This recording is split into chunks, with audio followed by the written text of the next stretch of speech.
history. The failures they have recorded in a mere 6 months, including a record of high cost of food and a collapsing economy, should be enough warning that we have to act quickly and decisively.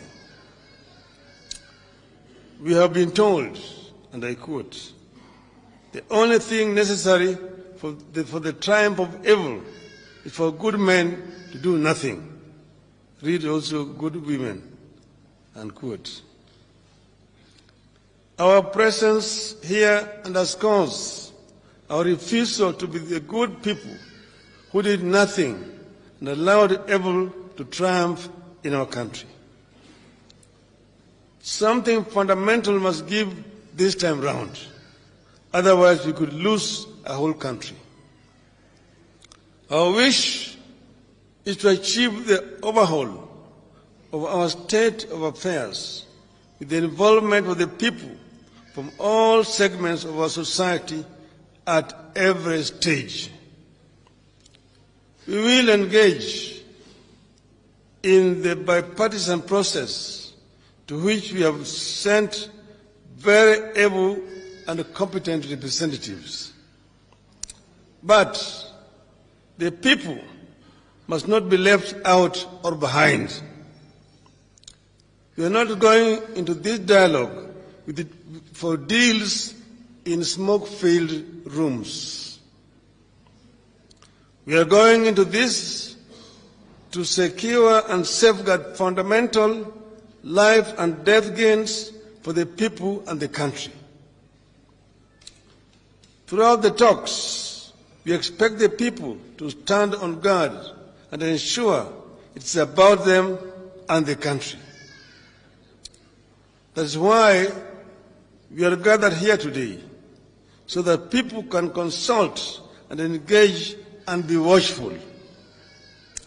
We must refuse to be party to the subterfuges of the past that are glossed over and compromised on fundamental issues for expediency. Something fundamental must give this time round, but only if the people stay engaged. We are not going into this to be rubber stamps. One of the things that has clearly been on display ever since these past 6 months is that Kenya Kwanza is a regime of rubber stamps. Subsidies are being removed from food, fuel, electricity, and school fees, exposing people to suffering, and Kenya Kwanza rubber stamps it as okay.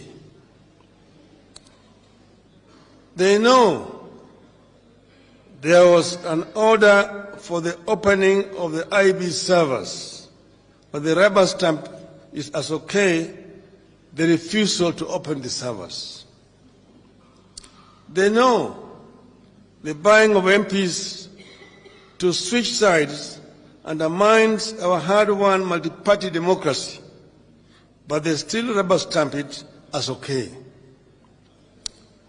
People are being appointed to and sacked from the civil service on tribal lines, but Kenya Kwanza rubber stamps it as okay. You have not agreed to participate in the bipartisan process to be another rubber stamp for Kenya Kwanza. That has to be understood from the outset.